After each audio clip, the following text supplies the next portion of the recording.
কিন্তু মা আমরা কীর্তনিয়ারা বলে চলে যাব আর আপনারা শুধু কানে শুনে বাড়িতে চলে যাবেন হবে না, একটু হৃদয়ঙ্গ করতে হবে। এই যে কীর্তনিয়ারা বলছি আমরা হরি ছাড়া গতি নয়, সত্যি কি গতি আছে বাবা? ভালো করে মিলিয়ে দেখেন, সত্যি আমাদের গতি আছে। যে যত বড় ধনী হও না কেন, যার যত টাকা থাকুক না কেন, যার যত অর্থ থাকুক না কেন, কেউ যদি টাকার বিছানায় ঘুমায়, কেউ যদি সোনার পালঙ্কে ঘুমায়, কেউ যদি সারা জীবনে দিল্লি বম্বে কাটায়, তবু মনে রাখতে হবে মা, শেষের দিনে তোমার আপনেরা কেউ নয়, কেউ এরা তোমার আপন নয়। যাদের জন্য হাড় খাটুনি খেটে যাচ্ছে সকাল থেকে রাত্রিতে ঘুমাতে যাওয়া পর্যন্ত, আর সকাল থেকে শুধু আমরা বলে যাচ্ছি বাবা, ছেলে আমারে, মেয়ে আমারে, জায়গায় আমারে, জমি আমারে, বিষয় আমারে, বৈভব আমার, সব আমার আমার আমার। কিন্তু মনে রেখো ভাই, মাসি যদি বেজে যায় পড়ে থাকবে সরকারি খামা। এসেছো একা, তুমি যাবে একা। যেদিন এসেছিলে মা, সেদিন এই সংসার তোমার পরনে একটা সুতো দেয়নি। আর যেদিন তুমি সংসার ছেড়ে চলে যাবে, যে যতই বলুক না কেন বাবা আমি তোমায় 1 কিলো ভালোবাসি, 2 কিলো ভালোবাসি, 5 কিলো ভালোবাসি, যাবার সময় তোমার পরনে একটা সুতো দেবে না। তাহলে কাদের জন্য আমার আমার করে তুমি কৃষ্ণ ভজন ভুলে যাচ্ছ? এ দেহটা কৃষ্ণ ভজনের জন্য বাবা। এ দেহটা শুধু ছেলে পুলে মানুষ করব, সংসারের মধ্যে শুধু থাকবো না। তবে সংসারে আমাদের দেহটা থাকবে, মন নয়। মনটা থাকবে শুধুমাত্র গৌর গোবিন্দ চরণ। কারণ কলিযুগে সংসার ধর্ম বড় ধর্ম বাবা। সংসারে থাকতে হবে, তবে থাকতে হবে বলে এই নয় বাবা একেবারে তুমি গা ভিজিয়ে দিয়ে বসে থাকবে। বেঁচে থাকতে হবে বাবা, তোমাকে কর্তব্য পালন করতে হবে, সংসারে সমস্ত দেখভাল করতে হবে, কিন্তু মন নয়, মনটা দিতে হবে আমার গৌর গোবিন্দ চরণে। আর এইভাবে যদি তুমি সংসার করতে পারো, কোনো না কোনো জন্মেই তোমার গৌর গোবিন্দ দর্শন হবেই হবে। নিতাই গৌর প্রেমানন্দে হরি বল। তাহলে আজকের এই যে আমান আমার করে মরছি বাবা, কেউ যদি আমাদের নয়, তাহলে কিসের জন্য আমরা কৃষ্ণ ভজন ভুলে যাচ্ছি? সারা দিনের মধ্যে একবারও হা গৌর প্রাণ কৃষ্ণ বলে একবারও কাঁদতে পাচ্ছি না। কিসের জন্য পাচ্ছি না গো? কিন্তু মা মনে রেখো, যে যত আমার আমার করো না কেন, শেষের দিনে সাথী হবে তোমার কর্মফল। কর্ম কোনোদিন তোমায় ছাড়বে না বাবা। তুমি যদি জীবনে কাউকে কাঁদিয়ে না রাখো, তোমার জীবনে তো কান্না আসবে না। তুমি যদি কাউকে জীবনে কষ্ট না দিয়ে থাকো, তোমার জীবনে কষ্ট আসবে না। কাঁদালে কাঁদিতে হয়, এ কথাটা মিথ্যা নয়। মহাভারতে গান্ধারীর একটা নয়, দুটো নয়, তিনটে নয়, শত শত পুত্র নিধন হলো। কি গো মায়েরা, এটা তো আমার কথা বিশ্বাস করতে হবে, সেটা বলছি না। তাহলে কাঁদালে কাঁদিতে হয়, এ কথাটা মিথ্যা নয়। তাহলে তুমি কাঁদিয়ে যদি না রাখো, তাহলে তোমার কুরুক্ষেত্রের মাঠে শতপুত্র নিধন হবে কেন? সেই যে 108 জনম আগে যে অপরাধ করলো, ভেবে দেখেন মা। আমরা মনে মনে করি এ জন্মে কোনো কুকর্ম করেছি, সেটা তো কেউ জানে না, কেউ বুঝতেও পারলো না। কি বাবা ভাবি না, অনেক একটা কুকর্ম করে ফেললাম, সেটা কেউ জানলো না, কেউ দেখলো না। কিন্তু বাবা মানুষের চোখে ফাঁকি দেওয়া যায়, কিন্তু যিনি ওই মন্দিরে বাঁকা করে বাঁকা হাতে কালো শশী দাঁড়িয়ে আছে, পারবে ধুলো দিতে? খাতা কলমে হিসাব করে রেখে দিয়েছে, সময় মতো গুছিয়ে ঘরে পৌঁছে দেবে। তাহলে 108 জনম আগে গান্ধারী একটা মাকড়সার ডিমকে মেরেছিল। মাকড়সা দেখবেন যখন বড় বড় মাকড়সা পেটে একটা থলি থাকে না, তা এই 108 জনম আগে অন্ধ ধৃতরাষ্ট্র আর গান্ধারী বাবা, ব্রাহ্মণ ব্রাহ্মণী, বিয়ের পর কাল রাত্রি, তারপরের দিনে ফুলসজ্জার রাত, শয়নে গেছে। গান্ধারী ব্রাহ্মণী যখন ছিল, দেখলো একটা মাকড়সা বেয়ে যাচ্ছে। ব্রাহ্মণকে ডাক দিল, ব্রাহ্মণ ওই মাকড়সাটা পেরে দাও। কেন না, তুমি আমি যদি শয়নে যাই, ওই মাকড়সা যে আমাদের দর্শন করবে, তাই কৃপা করে তুমি মাকড়সাটাকে পেরে দাও। তাহলে ওই রাত্রিতে স্ত্রী বায়না করলো, আর স্বামী ওই মাকড়সাটাকে পেরে দিল। আর ব্রাহ্মণী ওই মাকড়সাটাকে ধরে পেটে থেকে বাবা ওই সাদা রঙের থলিটা টেনে ছিঁড়ে নিয়েছে। আর শুধু ছিঁড়ে নিল না, ওই থলিটাকে মাটিতে আছাড় দিল। আর যখনই আছাড় দিল বাবা, ছোট্ট ছোট্ট ডিম বাইর হচ্ছে। আর ব্রাহ্মণী আনন্দে গদগদ হয়ে ওই বাম পায়ে বৃদ্ধ আঙুল দিয়ে ওই ডিমগুলোকে টিপে টিপে মারছে। আছে না বাবা অনেকের অভ্যাস, যদি পিঁপড়ে লাইন দিয়ে যায় একবার পা দিয়ে একেবারে দলে দিয়ে চলে যায়, যাই কিনা দেখেছেন না, অনেকে করে। অপরাধ নিও না। কীর্তন মহাভারত বলো, রামায়ণ বলো বাবা, সবটাই সমাজ শিক্ষা, জগৎ শিক্ষা দেওয়ার জন্য বাবা আমাদের এই কীর্তন। তাহলে খবরদার কোনোদিন এই অপরাধ করে ফেলো না। ব্রাহ্মণী করলো, আর যখন ডিমগুলোকে টিপে টিপে মারছে, উপরে মাকড়সা কাঁদছে, হে দয়াময়, তুমি আমার খাটে দাওনি, তুমি আমার পালঙ্ক দাওনি, তুমি তোমার থাকার জায়গা দিয়েছো ওখানে। আমি তো কোনো অন্যায় করিনি, আমি তো কোনো ক্ষতি করিনি। তাহলে বিনা অপরাধে আমার পুত্র হারা করে দিল, ওদের পৃথিবীর আলো বাতাস পেতে দিল না। তবে আমার ক্ষুদ্র প্রাণ হতে পারে, একদিনে যদি আমি তোমায় ভালোবেসে থাকি, একদিনে যদি তোমার চরণে আমার দেহ মন প্রাণ দিয়ে থাকি, আমি অভিশাপ দিলাম, আমার মতো করে ওই ব্রাহ্মণীকে একদিন না একদিন শত শত পুত্র হারাতে হবে, হবে, হবে। 108 জন্ম আগে কারোর অপরাধ ভাবেন বাবা। ভগবান দাঁড়িপাল্লায় হিসাব করছে বাবা, পূর্ণের ভার এত বেশি, কারণ মাকড়সার অভিশাপটা তাড়াতাড়ি হবে না। যার জন্য 108 জন্ম পরে সেই ব্রাহ্মণ আর ব্রাহ্মণী হলো অন্ধ, ধৃতরাষ্ট্র আর গান্ধারী। যার জন্য কুরুক্ষেত্রের মাঠে সেই ভগবান মাকড়সার কথা মনে করে শত শত পুত্র নিধন হয়ে গেল। তাহলে কাঁদালে কাঁদিতে হয়, এ কথাটা মিথ্যা নয়। তাহলে কাদের জন্য বসে আছো বাবা? কাদের জন্য কৃষ্ণ ভজন ভুলে যাচ্ছ? কেউ তো তোমার নয়। যতদিন তুমি সংসারে দুটো হাত ভরে দিতে পারবে, সংসার তোমার ভালোবাসবে। আর যেদিন থেকে মা তুমি সংসারে দেওয়া বন্ধ করে দেবে, সেই দিনে তুমি সংসারে আবর্জনা হয়ে যাবে। তাহলে শেষের দিনে আমাদের সাথী হবে কর্মফল। তবে বাবা আমার একটা গ্যারান্টি আছে, আর একজন আমাদের সঙ্গী হবে, সেটা আমার গ্যারান্টি। জানি না আপনাদের এই এলাকায় নিয়ম আছে কিনা, তবে আমার ডায়মন্ড হারবার এলাকায় নিয়ম আছে। মানুষের মৃত্যুর পর কিছু দাও বা না দাও, দুটো জিনিস ভাড়া করতে হয়। বলো তোমা কি? এক হলো খোল আর এক হলো করতাল। আর দেহটাকে যখন নিয়ে বের করে নিয়ে চলে যাবে না, যাত্রা, নাটক, ফাংশন, থিয়েটার যাই হোক না কেন, সাথে কি কিছু যাচ্ছে? কলিযুগ তাহলে যাচ্ছে কি? এই হরি নামে যাবে।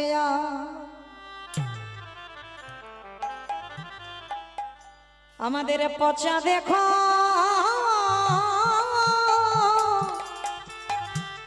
দেহ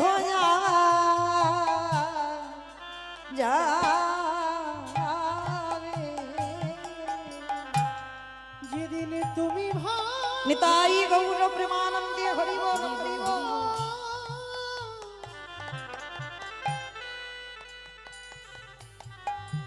যেদিন তুমি ভাবো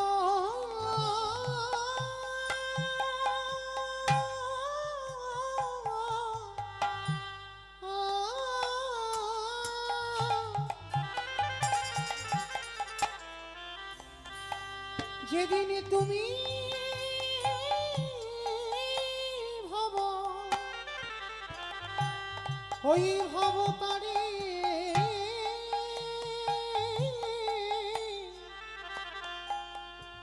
করে যা হরি বল, হরি বল। যাবে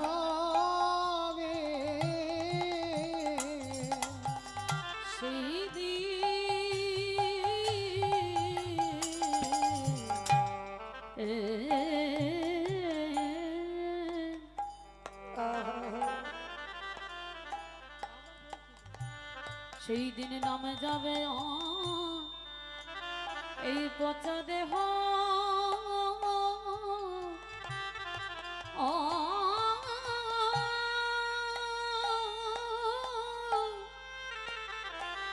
দেহ যাবে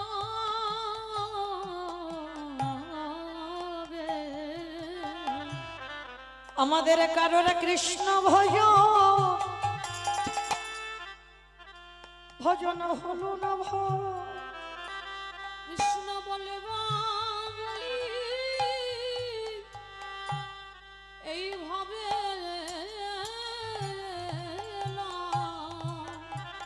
সবাই আমরা মায়ার মাধুরী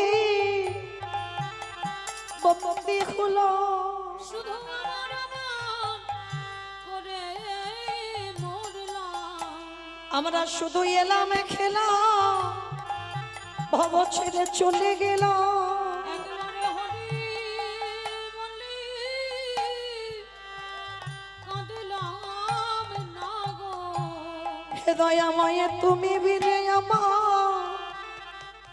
গতি নাই বলে তুমি তো আমার পিতা বন্ধু ভাই দয়াল পাড়া ঘাটাতে আমি দাঁড়াই রহিল একেবারে পারে কারহি দয়াল হরি তুমি চরণে ছড়া করুণা দয়া জনমে নাই জনমে জনমে আমার জাতি কুলমান গুরু গৌরা চরণেতে সপে দিলাম তুমি যেন চরণে ছড়া করুণা দয়া জনমে নাই জনমে জনমে তোমার ওই চরণে আমি আমার সব সপিলাম জাতি কুলমান জীবন যৌবন যেন চরণ ছড়া করুণা আমি ভাগি জানায়ে আমার কেশে ধনে তুমি নিয়ে চলো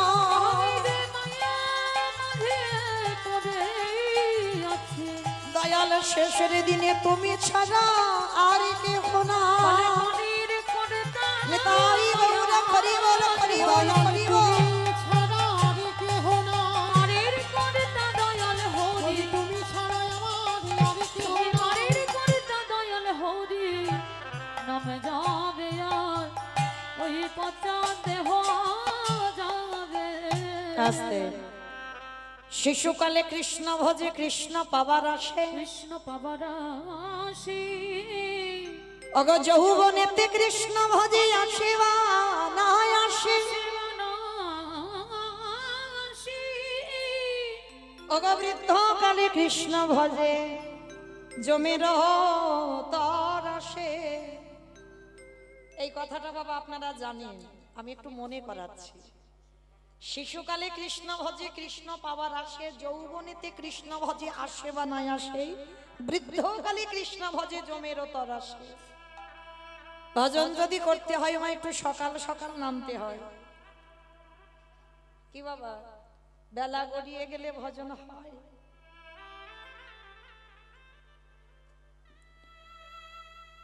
যারা এখানে শাস্ত্র জ্ঞানী যারা তত্ত্ব জ্ঞানী যারা গ্রন্থ পড়েন ভজন করতে গেলে একটু সকাল সকাল নামতে হয় মা বয়স হয়ে গেলে হয় না অনেকে বলে না একটু ভগবানের চরণে দাস হবো কীর্তন শুনবো একটু বয়স টয়স হোক অনেকে বলে এই অল্প বয়সে কীর্তন অল্প বয়সে ভাববো কি মা বলে না অনেকে কিন্তু তারা তো জানে না ভজন করতে গেলে সকাল সকাল নামতে হবে বেলা গড়িয়ে গেলে ভজন হবে না তার কারণটা বলে দিচ্ছি দেখেন একদিকে বলছে সকালে বেলা ভজন করো একদিকে বলছে কুড়ি ফুলে ভজন হয় না মায়েরা কুড়ি ফুল সম আমাদের দেহতত্ত্বে কোন কাল বাল্যকাল একেবারে শিশু দেখবেন বাবা মারা এসেছে ঠাকুমা দাদু এসেছে ছোট ছোট বাচ্চারা বায়না নিল আমিও কীর্তন শুনতে যাব এসেছে বটে কিন্তু বাবা অভিজ্ঞতা কি ওদের আছে কারণ কীর্তন বিষয়টা কি ওদের সেই অভিজ্ঞতা নেই কারণ ওটা কুড়ি ফুল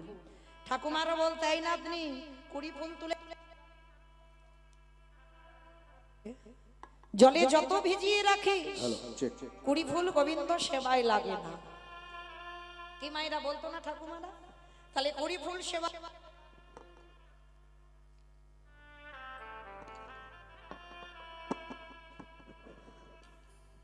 আর বাসি ফুল তো লাগবেই না ওটা আমরা সবাই জানি কি বাবা বাসি ফুল লাগে গোবিন্দ সেবায় কি গো মা, যে ফুলটা গাছে ফুটে মাটিতে ঝরে পড়ে গেছে, ও ফুল গোবিন্দ চরণে দিতে পারবে? আর বাসি ফুল সম কোন কাজ? দন্ত পড়ে যাবে, কেশ পেকে যাবে, চামড়া গুলো আলগা হয়ে যাবে, এ ফুল গোবিন্দ সেবায় লাগবে না। কি গো, এটা আমার কথা নয়, নিজেরা মিলিয়ে নেবেন বাবা। কীর্তন হয়তো ভালো লাগছে, কিন্তু উপায় নেই, কোমরে ব্যথা, বসতে পারছেন না মাটিতে, হয় না? বয়স হয়ে গেলে হবে তো। আর এখন বাবা বেশিরভাগ ভক্ত হাঁটু আর কোমর নিয়ে মরেছে, হ্যাঁ? বসতে পারবে না বেশিক্ষণ। তাহলে ভালো করে ভেবে দেখেন, এটা হচ্ছে বাসি ফুল। স্নান করে ঠাকুর ঘরে যাবে, বেশিক্ষণ আন্নি করতে বসতে পারবে না, কারণ শীত দাঁড়াতে ব্যথা, শরীর অলস, বারবার ঘুমিয়ে পড়ে যাচ্ছ, এ ফুল গোবিন্দ সেবায় লাগছে না। তাহলে সেবা দেবে কোন ফুল? আজকে যে ফুলটা গাছে ফুটেছিল মা, আর আজকের ফোটা ফুল সম আমাদের যৌবন কাল। এটা আমি বলছি না, আমার গোবিন্দ বলছে, রাধে গো ভক্তের যৌবন বড়,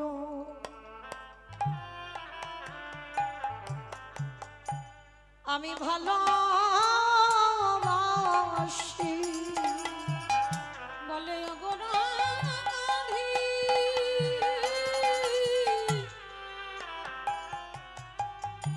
রাইবি নদিনী, ভক্তের যৌবন বড়, বড় ভালোবাসি। ভালো করে অনুভব করবেন মা, কোন যৌবনের কথা বললো? যেদিনে তোমার দুটো হাত গোবিন্দ সেবার কাজে লাগাতে পারবে, যেদিনে তোমার দুটো চরণ গোবিন্দর জায়গায় যেতে পারবে, যেদিনে তুমি করুণামূলে কৃষ্ণ নাম শুনতে পাবে, যেদিনে নয়ন ভরে গোবিন্দ রূপ দেখতে পাবে, যেদিনে জিহ্বায় কৃষ্ণ নাম বলতে পারবে, যেদিনে তোমার দেহের ইন্দ্রিয়গুলো সব সতেজ থাকবে, সেই ইন্দ্রিয় দিয়ে তুমি গোবিন্দ চরণে নিবেদন করো। এই সময়কে বলছে যৌবনকাল। বাবা আপনারা যারা কীর্তন বোঝেন, গোবিন্দ আমার রাধারানীকে 100 বছর কাঁদিয়েছে, একটা দুটো বছর নয়, 100 বছর। আপনারা কদিন কৃষ্ণ বলে কেঁদেছেন, হা গৌর বলে কেঁদেছেন, আমার রাধারানী 100 বছর কেঁদেছিল। ভাবতে পারছে বছরের নামটা কত? একটা দিন, দুটো দিন, মাস নয়, বছর। তাহলে 100 বছর কেঁদে যখন আমার গোবিন্দের সঙ্গে গোলকে আবার সাক্ষাৎ হলো, আমার রাধারানী প্রশ্ন করেছিল, আচ্ছা বধূ, তুমি তো ভালো করে জানো আমি এক পলক তোমাকে না দেখে থাকতে পারতাম না, জলের কলসি জল থাকতো, জল ফেলে আমি জল আনতে যেতাম শুধু তোমার রূপ দেখবার জন্য। তাহলে কিসের জন্য তুমি শ্রীরামের অভিশাপে আমাকে 100 বছর কাঁদালে? যা কিছু জগতে হয় তোমারই ইচ্ছাতে হয়, তাহলে তুমি নিশ্চয়ই জানতে যে আজ আমার শ্রীরাম অভিশাপ দেবে, আমি 100 বছর তোমাকে হারিয়ে থাকবো, তুমি তো জানতে। গোবিন্দ হেসে বললেন, রাধে গো, এই জগতে যা যা কিছু হয় আমার চিত্রপটেই হয়, সব আমি জানি। তবে এই যে তোমাকে 100 বছর কাঁদালাম কেন জানো রাধে? তুমি হলে জগতে আশ্রয় তত্ত্ব। রাধারানী হলেন আশ্রয় তত্ত্ব, আর গোবিন্দ হলেন বিষয় তত্ত্ব। যেমন নবদ্বীপে নিতাই চাঁদ হলেন আমাদের আশ্রয় তত্ত্ব, আর আমার মহাপ্রভু হলেন বিষয় তত্ত্ব। তাহলে আশ্রয় না করলে বাবা বিষয় ধরা যাবে না। যাবে কি? এই যে আপনারা তিরপলে বসে আছেন, এই যে সিমেন্ট করা মাটির উপরে সিমেন্ট করেছে, তার উপরে তো তিরপল।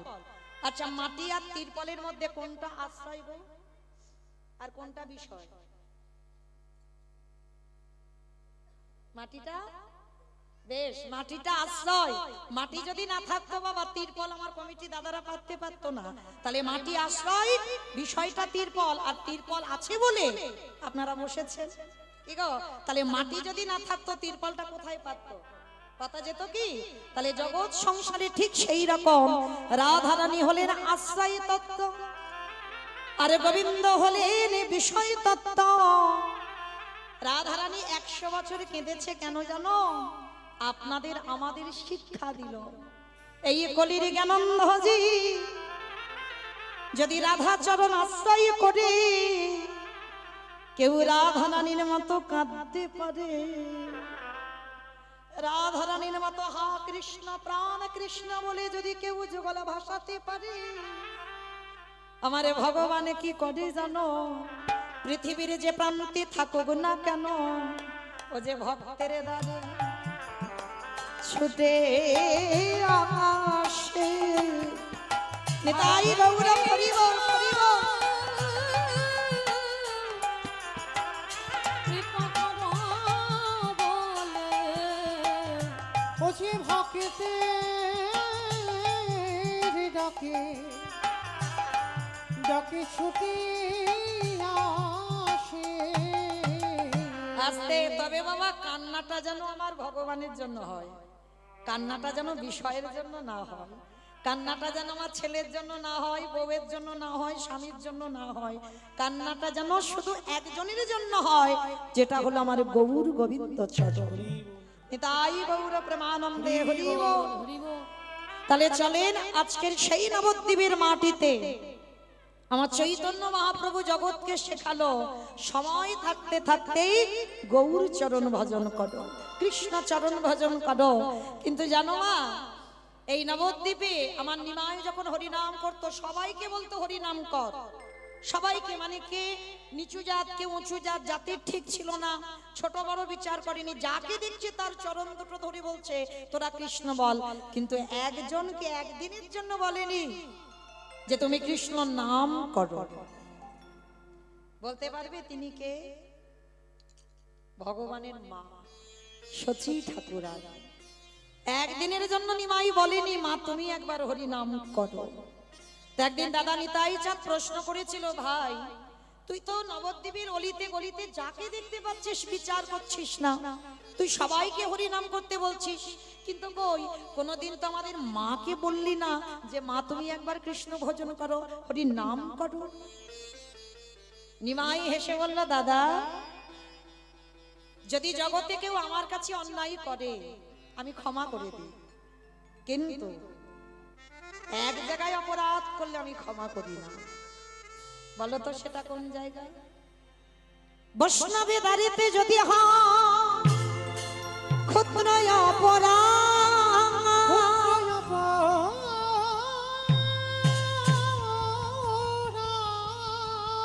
মহা মহা ভজনেতে পড়ে যায় বাবা, বৈষ্ণব দেখে যে বানানো আয় মুন্ড, তার মুন্ড পড়ে যায় নরকের কুণ্ড। বৈষ্ণব অপরাধী করে জীবা গঙ্গা স্নানে যাওয়া, পতিত পাবনী গঙ্গা তারে রেখে দূরে সরে যা।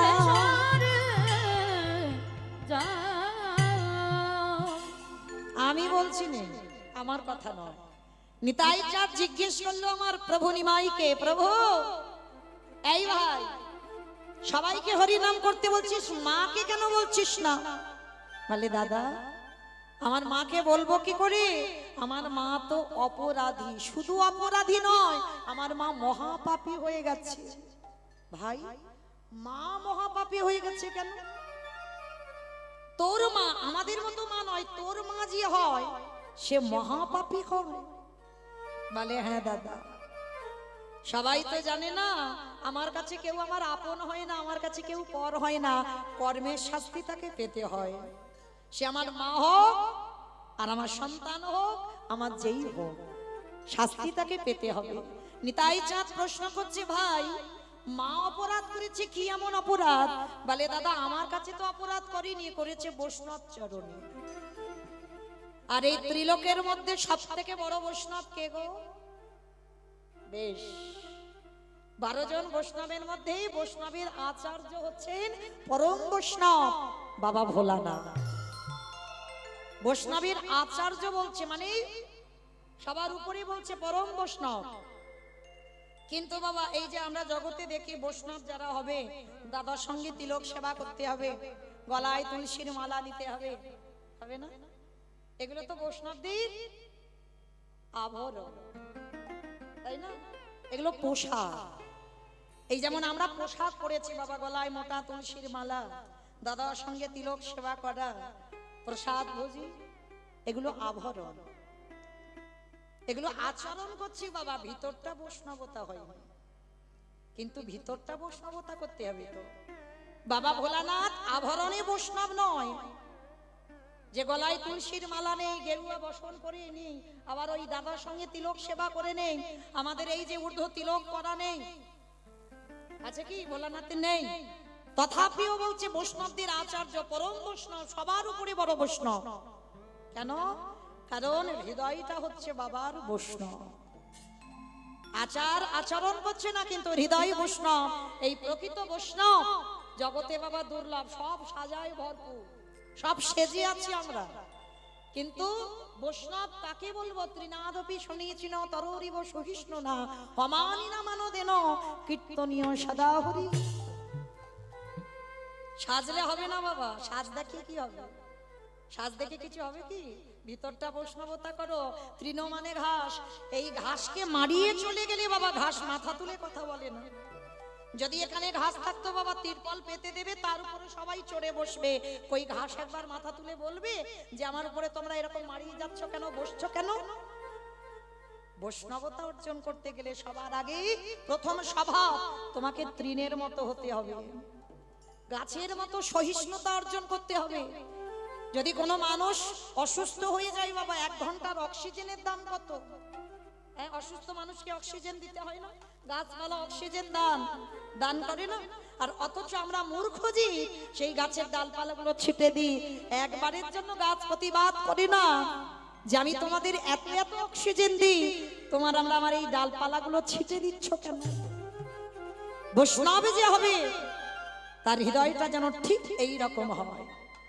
বলবে না শীতের সময় আমার কাঁথা গায়ে দাও, গরমের সময় আমার এসি লাগিয়ে দাও। সহিষ্ণুতা অর্জন করতে হবে। আর এই সমাজে যাকে কেউ মান দেয় না, কেউ যাকে সম্মান করে না, তুমি যদি বৈষ্ণব হও তাকে তোমার হৃদয় দিতে হবে, তাকে মান দিতে হবে। অমানিনাকে যে মান দিতে জানবে, সমাজ যাকে পছন্দ করবে না, তোমাকে তারে কোল দিতে হবে, তবেই তুমি কিঞ্চিত বৈষ্ণব হবার অর্জন লাভ করবে মাত্র। তাহলে পরম বৈষ্ণব বাবা ভোলানাথ, তিনি কলিযুগে কে? অদ্বৈত আচার্য গোসাই।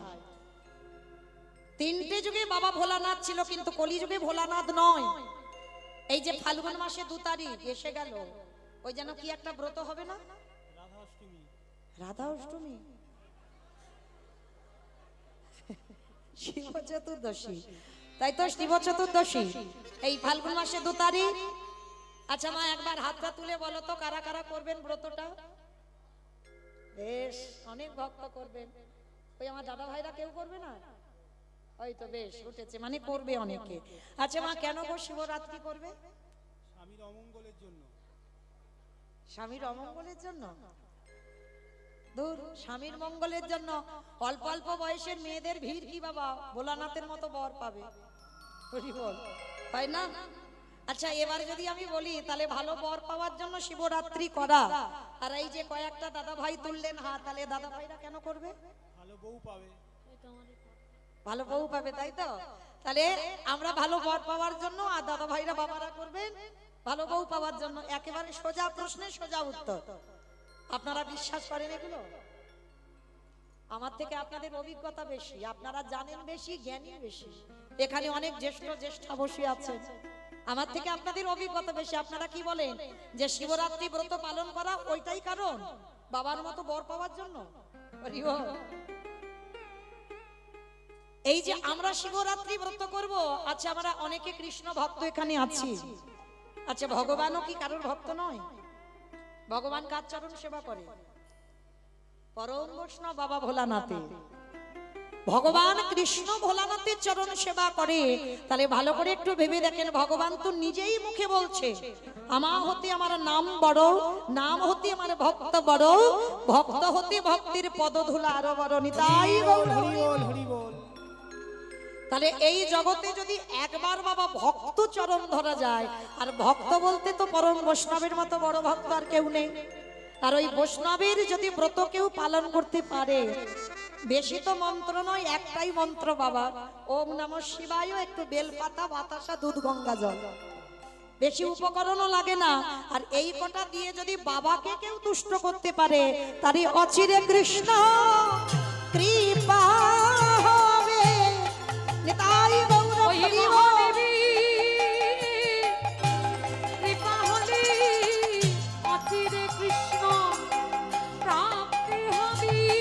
বেশ, তাহলে ওই ফাল্গুন মাসের 2 তারিখে যারা যারা ব্রত পালন করবে, একবারও কখনো ভুলে বলো না আমার স্বামী ভালো থাক, আমার একটা স্বামী ভালো হোক। একটাই কথা বলবে, হে ভোলা না, তোমার চরণ যখন আমার সেবা ভগবান করে, তাহলে তুমি আমাকে আশীর্বাদ দিও যেন আমার মধ্যে কৃষ্ণ প্রেম ভক্তি উদয় হয়। এইটুকুর জন্য শিব ঠাকুরের ব্রত পালন করা, আর অন্য কোনো কারণ নয়।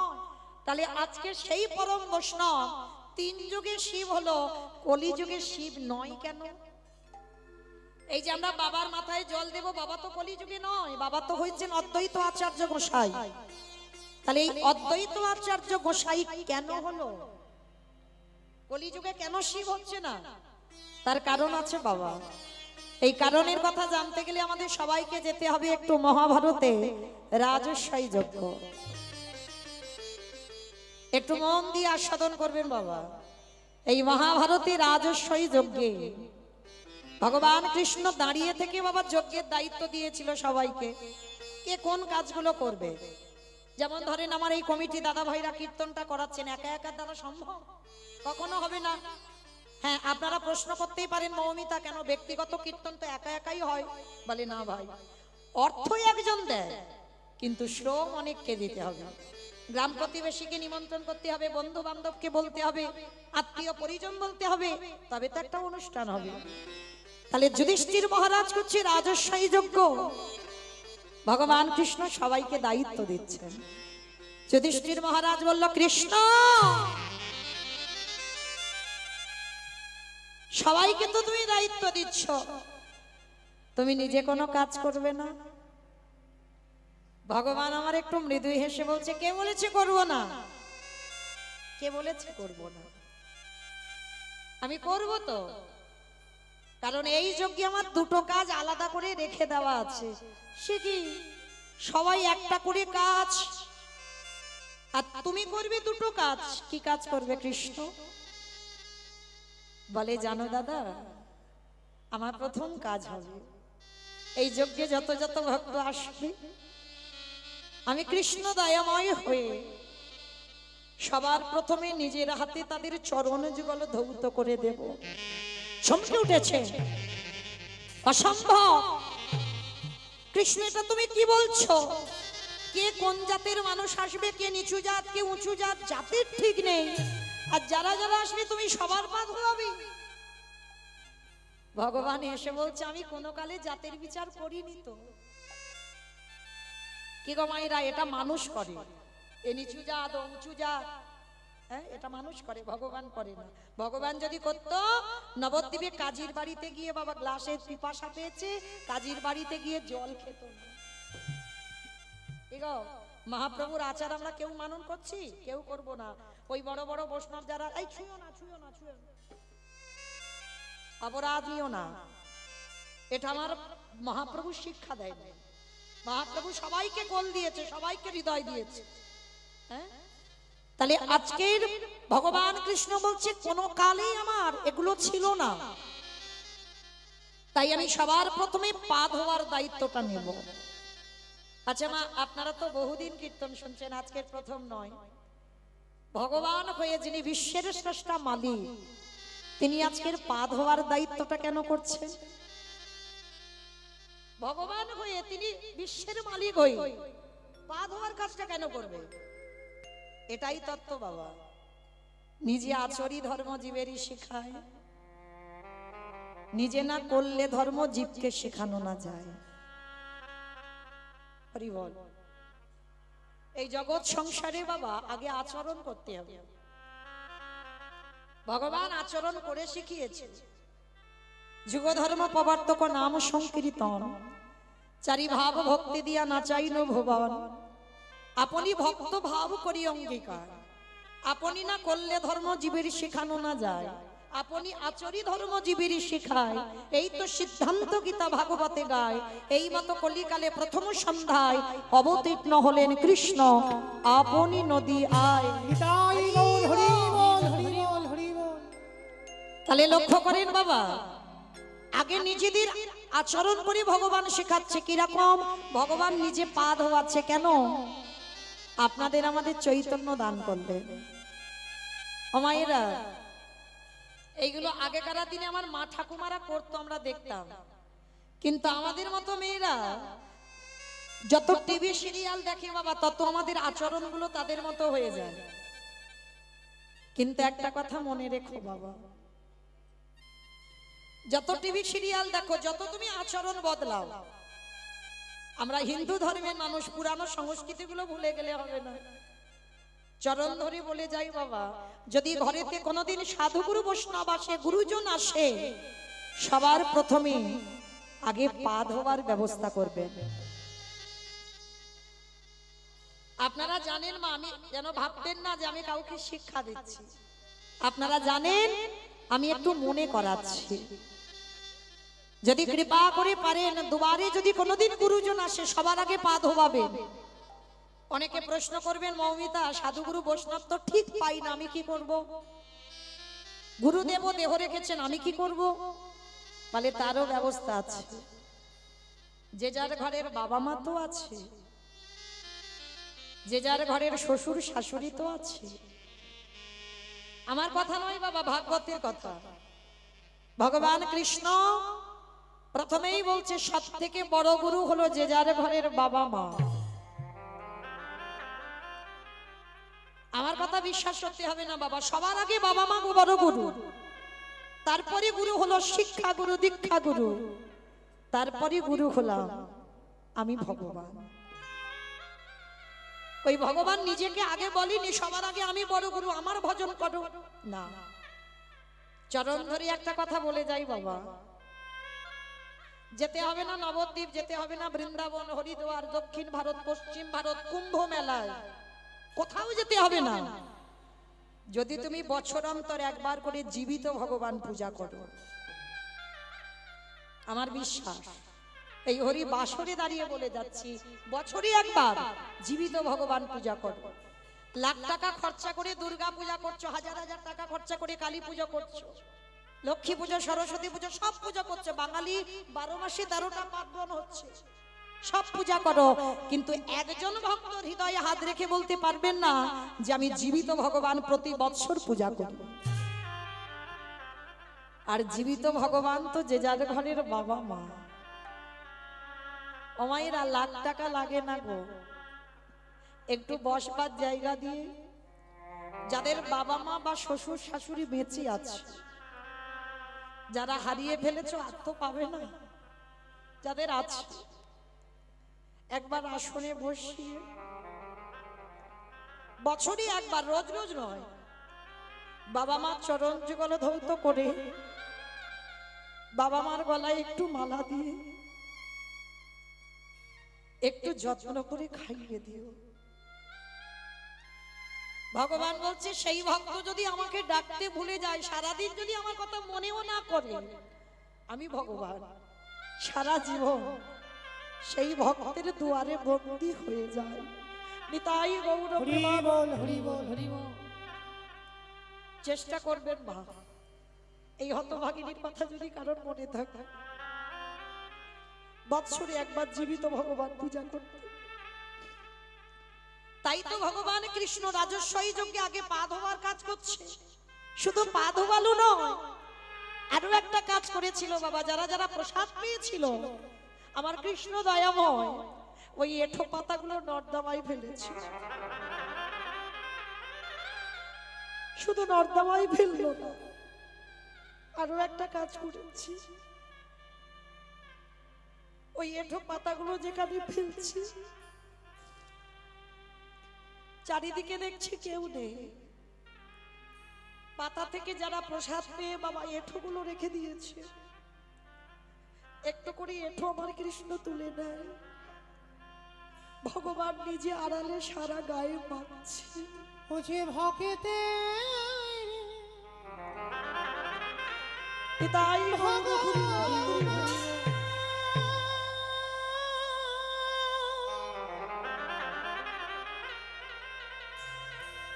ও যে ভক্ত ছাড়া বাবা কিছু জানে না,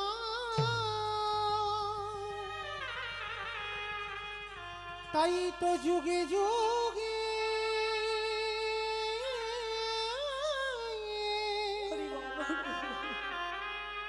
ও যে ভক্তের কাছে ছুটে আসে। আমি যে ভক্ত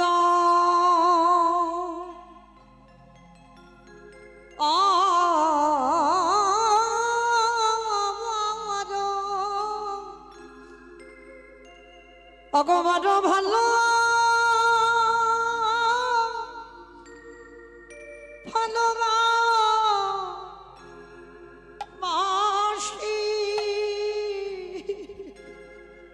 শুধু এ যোগে হরি বল হরি বল হরি বল।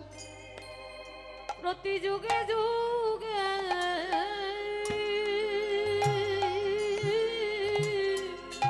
আমি যে ভক্ত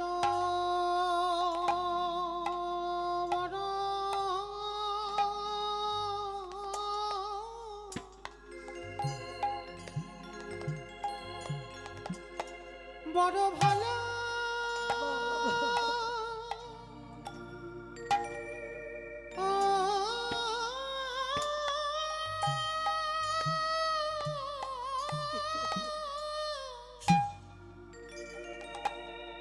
বড় ভালো বাসি।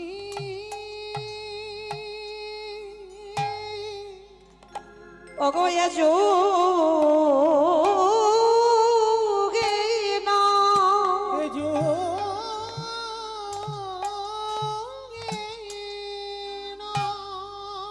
অগ প্রতি যুগে যোগে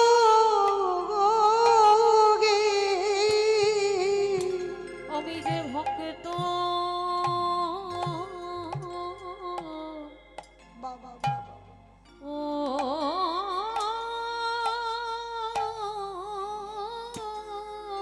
হরি বল হরি বল। ভক্ত বড় ভালো ও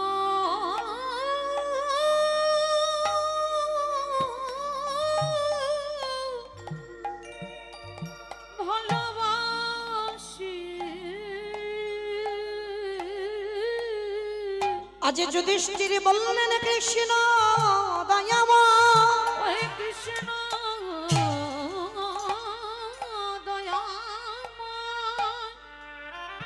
এই জগতে ভক্তদের চরণ ধোয়ালে মেনে নেওয়া যায়। ওই ভক্তদের এঁঠো পাতা নর্দমায় ফেললে মেনে নেওয়া যায়। হে দয়াময়, শেষে তুমি ভক্তদের এঁঠো কেন তুমি অঙ্গে মাগিলে?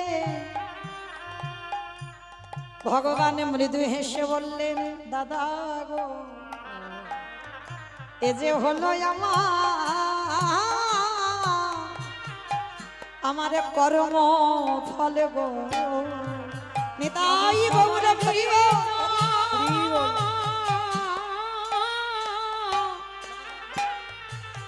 আমি সবার বিচার করি বটে, কিন্তু এ যে হলো আমার কর্ম ফল। আস্তে যুধিষ্ঠির মহারাজ চমকে উঠেছে। কৃষ্ণ, তুই নিজেকে বলছিস কর্মফল, মানে তুইও পাপ করিস? বলে দাদা গো, এই জগতে সবাই তো পাপ করে, আর সবার বিচার আমি কৃষ্ণ ভগবান সিংহাসনে বসে করি। সবার বিচার ভগবানের হাতে, কিন্তু ভগবান বলছে সবাই পাপী, আমি পাপী নয়, আমি মহা মহা পাপী। কৃষ্ণ, তুমি নিজেকে বলছো মহাপাপী, কি এমন পাপ? বলে জানো, পাপটা তো আমি কৃষ্ণ অবতারই করিনি, করেছিলাম ত্রেতা যুগে রাম অবতারে। আমি নিজের হাতে একটা মণিপুত্রকে হত্যা করেছিলাম। মণিপুত্র সেটাকে বলে বিশ্বের সবার মণির ছেলে, যার নাম রাবণ। আর যেই না রাবণ নামটা শুনেছে যুধিষ্ঠির মহারাজ চমকে উঠেছে। বলে কৃষ্ণ, এইটা কি কথা বললে? রাবণ, রাবণের মতো দুরাচার, রাবণের মতো পাপিষ্ঠ, তাকে মারলে আবার জীবনে পাপ হয়? কি মায়েরা আপনারা কি বলেন? রাবণের মতো মানে যে দেশের হানি আনে বাবা, দেশের ক্ষতি করে, তাহলে তাকে যদি মারা হয়, তাকে যদি খুন করে দেওয়া হয়, অপরাধ হবে? তাহলে রাবণের মতো একটা দুরাচার, রাবণের মতো পাপিষ্ঠ, সেই রাবণকে মেরে রামচন্দ্রের মাথা থেকে পা পর্যন্ত পাপী হয়ে গেল। এটা ভাবা যায়? আচ্ছা বলেন তো, রাবণ ভালো লোক না খারাপ লোক গো? ভালো লোক। হাই ভগবান বলে ভালো লোক। সব মাথার গন্ডগোল হয়ে গেছে। কেন ভালো লোক কি করে হবে?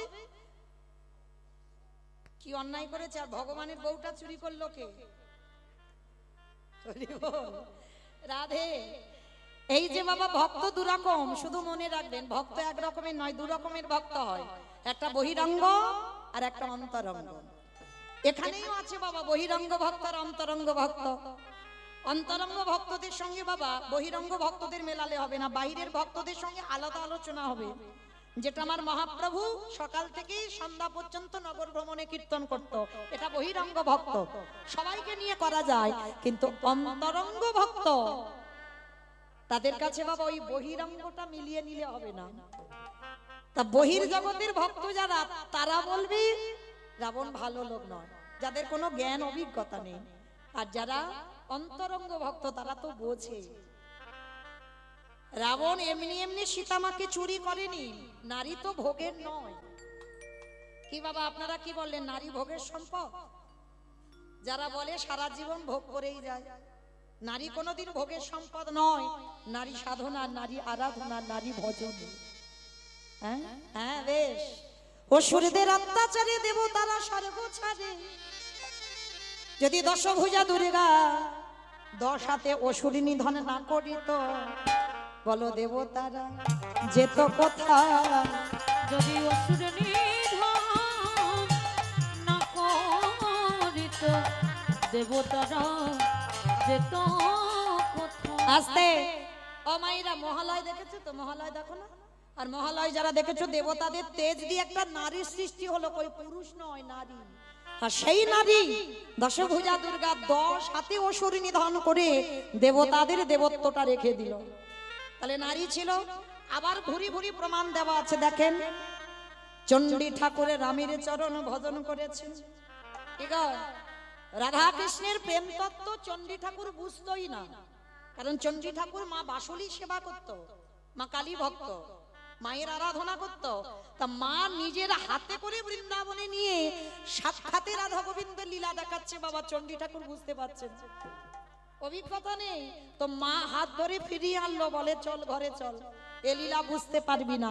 বুঝতে পারলো কবে? ওই রামের প্রেমে যেদিন পড়লো, ওই রজকিনীর প্রেমে পড়ে রাধা কৃষ্ণের প্রেম তত্ত্ব লীলা বুঝতে পারলো। তাহলে রামই অন্যের ঘরে স্ত্রী, তাকে ভালোবেসে, তবে ভালোবাসাটা জড় জগতের মতো নয়। চণ্ডী ঠাকুর চরণ সেবা করত রামের, আর রামের চরণ সেবা করে পেয়ে গেল রাধা মাধবের কৃপা। বিল্লমঙ্গল একজন পতিতা বার বনিতা, চিন্তামণির চরণ সেবা করে রাধা মাধবের কৃপা পেল। জয়দেব গোস্বামী মা পদ্মাবতীর চরণ সেবা করে দর্শন পেয়ে গেল। কলিযুগে শ্রী শ্রী রামকৃষ্ণ পরমহংসদেব মা শারদার চরণ সেবা করল। কি করেনি? ভুরি ভুরি প্রমাণ। বিবেকানন্দ ভগ্নী নিবেদিতার চরণ সেবা করলো। তারা তো নারী ছিল বাবা, সব তারা তো পুরুষ নয়। তাহলে নারীকে এরা সাধনার জায়গায় বসিয়েছে, ভোগের জায়গা নয়। তাহলে রাবণ রাজা সীতামাকে চুরি করেছিল ভোগ করার জন্য নয়।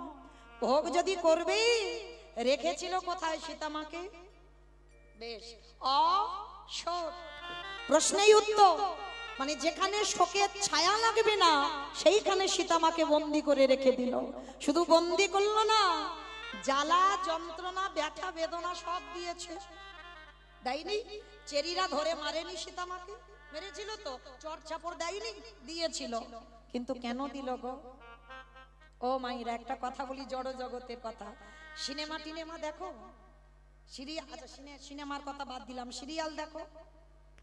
দেখো তো? হ্যাঁ, ওটা আমি বারণ করছি না, সব প্রয়োজন। আমি একবারও কোনোদিন কারোকে বলিনি যে সিরিয়াল দেখো না, শুধু হরি নাম শুনে যাও, কখনো না। তুমি সংসার জীবনে এসেছো, সবটা প্রয়োজন। তাহলে সিরিয়াল যারা দেখছো, আচ্ছা বলো তো, শুধু কি নায়ক নায়িকা থাকলে সিরিয়ালটা ভালো লাগে? একটা ভিলেন লাগে, মানে মারামারি হবে, কাটাকাটি হবে, খুনোখুনি হবে, তবে তো সিরিয়ালটা জমে উঠবে, তাই না? আচ্ছা বলো তো, ভিলেন যখন কিছুতেই নায়ককে জব্দ করতে না পারে, শেষ পদ্ধতিটা কি নেয়? নায়িকাকে তুলে নিয়ে যায়। হ্যাঁ, নায়িকাকে যদি তুলে নিয়ে, বাবা শুধু তুলে নিয়ে যাবে না, জ্বালাবে, যন্ত্রণা দেবে, ব্যথা দেবে, বেদনা দেবে, কষ্ট দেবে, তাই না? যেটা জড়জগতের সিনেমাতে হয়, দেখি আমরা। তাহলে দেখেন, এই যে তুলে নিয়ে গেল, আর কি বাবা ভিলেনকে নায়কের কাছে যেতে লাগবে? 10 তলা বিল্ডিং থেকে বাবা ঝাঁপিয়ে নায়িকার কাছে যাবে না? কি গো, একেবারে ঝাঁপিয়ে আর তার কাছে যেতে হবে না, নায়ক ছুটে আসবে নায়িকার কাছে। কেন? ওই যে বসে বসে কাঁদছে, জ্বালা যন্ত্রণা হচ্ছে, একটা টান আছে না? তাহলে এইবার শাস্ত্রের দিকে, তত্ত্বের দিকে মিলিয়ে দেখেন, রামচন্দ্র যদি নায়ক হয়, আমার সীতামা যদি নায়িকা হয়, রাবণ যদি ভিলেন হয়, জব্দ করতে পারছে না তো রামকে, শেষে সীতামাকে তুলে এনেছে। শুধু তুলে আনলো না, চেরিরা জ্বালাচ্ছে, যন্ত্রণা দিচ্ছে। আর সীতারূপী নায়িকা যখন নায়কের নামে ধরে ধরে কাঁদে, আর কি নায়ক রূপী রামচন্দ্র থাকতে পারবে? 7 সমুদ্র 13 নদী পার করে সোনার লঙ্কা পুরীতে আসবে। কি গো, আর কি যেতে ডাকলো রাবণকে? ছুটে এলো রাম সোনার লঙ্কায়। আর রাবণের প্রথমা স্ত্রী মন্দোদরী মা, মন্দোদরী, আমি এমনি এমনি সীতামাকে আনিনি। কেন আনলাম জানো? যেদিনই আমার রাম আসবে, সেদিনে যদি আমার লঙ্কায় খরা দেখা দেয়। আমার খরা মানে কি গো? প্রচুর বৃষ্টি। খরা মানে অনেক বছর বৃষ্টি হয়নি, তাকে খরা বলে। হ্যাঁ, আর যদি খরা দেখা দেয়, সেই দিনে যদি আমার রাম আসে, বলো বলো মন্দোদরী, বলো কি দিয়েছ তুমি ধোয়াইবে? নিতাই গৌর হরি বল, হরি বল। যেদিন রামচন্দ্র লঙ্কায় আসবে, সেদিনে কি দিয়ে চরণ বলো ধোয়াইবে? মন্দোদরী, আমি অত বোকা নয় তোমার মতো কেঁদে কেঁদে চোখের জল অপচয় করব। আমি জায়গায় কাঁদবো যেদিনই আমার রামাই আসবে। যদি রাজ্যে জলে না থাকে, আমার চোখের জলে চরণ আমি ধোয়াইব। হে রামে দয়া, নিতাই গৌর হরি বল, হরি বল, হরি বল। হে রামে দয়া করো বলে, সেদিনে চোখের জলে চরণ ধোয়াইব। বেশ, আজকে সেই রাবণ রাজার বধ করে রামচন্দ্রের পাপ হলো। সেই পাপ কবে ধুলো? কৃষ্ণ অবতারে যুধিষ্ঠির রাজস্বয় যজ্ঞে। আর মায়েরা যেখান থেকে গিয়েছিলাম আবার ঘুরে ফিরে এলাম, মনে পড়ছে? এইবার যুধিষ্ঠির যজ্ঞে কৃষ্ণ আমার পা ধোয়ার দায়িত্বটা নিয়েছে। অগ্নিদেব, পবনদেব, বরুণদেব, ইন্দ্র, ইন্দ্রাণী, ব্রহ্মা, সাবিত্রী, শিব, দুর্গা সব পরপর লাইনে আছে। আর কৃষ্ণ পা ধোয়ায় আর যজ্ঞের ভিতরে ঢোকায়। এমন সময় জগৎ জননী মা, কি গো এখানে সব আছে, মাও আছে বাবাও আছে। জগৎ জননী মা আমার বাবাকে ডেকে বলছে, প্রাণনাথ, ও প্রাণনাথ। যেই না প্রাণনাথ বলে ডেকেছে, বাবা ভোলানাথ বলছে, বেশ বলো কেন আমায় ডাকছো? প্রাণনাথ, আর দেরি নয়, চলো এবার আমাদের পা দুটো ধোয়াবে, একটু পা দুটো ধুইয়ে নি। বলে তোমার মাথা ঠিক আছে তো? কৃষ্ণ পা ধোয়াবি আর আমার পা দুটো ধুইয়ে দেবো, বাড়িয়ে দেবো? শোনো, তোমার যদি ইচ্ছা করে তো তুমি লাইনে দাঁড়াও, আমার পা কৃষ্ণ ধোয়াতে পারবে না। এই বলে বাবা কি করেছে, বাবা প্যান্ডেলের বাইরে চলে গেছে কৃষ্ণের চোখে ধুলো দেবে বলে। কি গো মায়েরা, পারবেন কৃষ্ণের চোখে ধুলো দিতে? এই যে আমি একটু উপরে দাঁড়িয়ে আছি, ভুল কথা, আমি উপরে নেই, আপনারা উপরে বসেছেন, আমি নিচুতে দাঁড়িয়ে আছি, বুঝতে পারছেন? নববিধা ভক্তির মধ্যে আগে তো ওই জায়গাটা, পরে এই জায়গাটা, তাহলে এটা নিচু, ওই জায়গাটা নিচু। ভাবার ভুল বাবা, এটা কীর্তন, অনুভব করতে হবে। আপনারা যদি না থাকতেন কীর্তনিয়ারা যেত কোথায়? তাহলে জীবনে বলবেন না যে আপনাদের থেকে কীর্তনিয়ারা অনেক উপরে, কখনো নয়। আপনারা উপরে বসেছেন, কীর্তনিয়ারা নিচেতে দাঁড়িয়েছে। কেমন? তো এইবার সব দেখাটা ঠিক নয়, সব দেখাটা বাবা শাস্ত্রের সঙ্গে মেলাতে পারবেন না। চোখের যে দেখছো সেটা গ্রন্থে মেলাতে পারবেন না, তাহলে শাস্ত্র নিয়ে কথা বলতে হবে।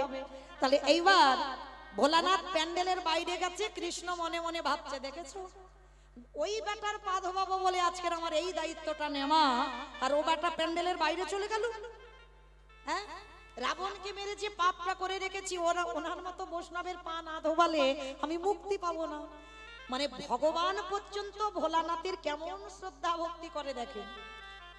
রাবণকে মেরে যে পাপ করেছে, ভোলানাথের চরণ না ধোয়ালে বাবা পাপ মুক্তি পাবে না, সমাজকে শেখাচ্ছে। হ্যাঁ, এইবার কি করেছে, ভোলানাথ বাইরে চলে গেছে, ভগবান সবার পা ধোয়াচ্ছে। ও মাইরা, এই যে আমি মোটামুটি দেখতে সবাইকে পাচ্ছি, আমার চোখে ধুলো দেওয়া যায়, কিন্তু ওই যে মন্দিরে যে বাটাটা দাঁড়িয়ে আছে, পারবেন ধুলো দিতে? দরজা বন্ধ কর, দরজা বন্ধ করে দিলে দেখা যাবে না, না বেশ। কিন্তু বাবা সেই যে গৌতম মুনির স্ত্রী অহল্যা সতীত্ব নাশ করলো কে? দেবরাজ ইন্দ্র। তাতে দেবরাজ ইন্দ্র অভিশাপ দিল, তো সর্বঙ্গে হবে ভোগ চিহ্ন। কান্নাকাটি করার পরে আশীর্বাদে হলো 1000 চোখ। মানে ইন্দ্রের শরীরে 1000 চোখ, কিন্তু তার থেকেও আর ওই ছেলেটা যে ঘরের ভিতরে বসে আছে না, ওর শরীরে আরো চোখ বেশি। মানে চারদিকে ঘুরে ঘুরে বেড়াচ্ছে, কে কি করে দেখি, কে কীর্তন শুনছে, কে গল্প করছে, কে কেঁদে যাচ্ছে, কে আবার বসে বসে, আমি দেখতে পাচ্ছি না, কিন্তু ওই ছেলেটার চোখে ধুলো দেওয়া যাবে না। এইবার ভগবান তো সবার পা ধোবাচ্ছে, আর আড়ালে ভোলানাথ গিয়ে মনে মনে ভাবছে, কি করা যায়, কি করা যায়, কি করে কৃষ্ণের চোখে ধুলো দেব। ভাবতে ভাবতে বাবা পিছনের প্যান্ডেলের পিছনে গিয়ে দুম করে একটা কুকুর হয়ে, বাবা পৃথিবীতে যত পশু পাখি আছে, কুকুরের থেকে প্রভু ভক্ত আর কেউ হবে না। আর কুকুর রূপটা ধারণ করে মনে মনে ভাবছে, দাঁড়াও এইবার আমি ওই কৃষ্ণের পায়ের তলা থেকে গলে ভিতরে চলে যাব। ভগবান সব তো শুনতে পাচ্ছে বাবা। অনেকে না ভগবানের কাছে গিয়ে ঝোড়া ঝোড়া মানত করে, খবরদার, যারা মূর্খ ভক্ত তারা মানত করে, যারা বুদ্ধিমান যারা চালাক ভক্ত তারা জীবনে মানত করে না। তিনি হচ্ছে ভক্তাধীন, ভক্তের অধীন। তাহলে প্রয়োজন লাগে না কিছু বলতে, অন্তর্যামী সব জানতে পারে তোমার মনে কি চলছে। তাহলে কেন আমি কষ্ট করে ভগবানের কাছে বলবো, ঠাকুর আমার ছেলের একটা চাকরি দাও? কেন বলবো? আমার সংসার যেন সুখের হয়। প্রয়োজন নেই, তোমার মনের কথা সে তো ঠিক জানে। তুমি কর্ম যদি ঠিক করো তবে তো তোমার ভগবান ফলটা দেবে, তাই না? আর কর্ম ঠিক নাই, শুধু আঁচল পেতে চেয়ে যাচ্ছ, আমায় দাও, আমায় দাও, আমায় দাও, দেবে বলে মনে হয়? ভগবান শুনতেই পাচ্ছে না। হ্যাঁ, এইবার লক্ষ্য করেন, এইবার ভোলানাথ পিছনে মনে মনে ভাবছে কৃষ্ণের পায়ের তলা থেকে গলে যাব। ভগবান সব শুনতে পাচ্ছেন, আর ইচ্ছা করে পা দুটো ফাঁকা করে সবার পা ধোয়াচ্ছে। আর ভোলানাথ পিছন থেকে এসে সবে মাথাটাকে আর যেই না মাথাটা দিয়েছে কৃষ্ণ দুটো হাত নিয়ে একেবারে দেখ কেমন লাগে। এইবার যেই না কানের কাছে চেপে দিয়েছে, কুকুর কি করবে? কেউ কেউ করবে না, বারবার বলছে কৃষ্ণ ছেড়ে দে, কৃষ্ণ ছেড়ে দে, কৃষ্ণ ছেড়ে দে। বলে ছাড়বো, বলে ধরি নাই। হে বৈষ্ণব গোসাই, হে বৈষ্ণব গোসাই, তোমার মতো বৈষ্ণবের দুটো চরণ ধরলে বোধহয় কম হতো, তাই তো কৃপা করে করুণা করে আমার জন্য এক্সট্রা দুটো জুড়ে দিয়েছো। বাবা বুঝতে পেরেছো?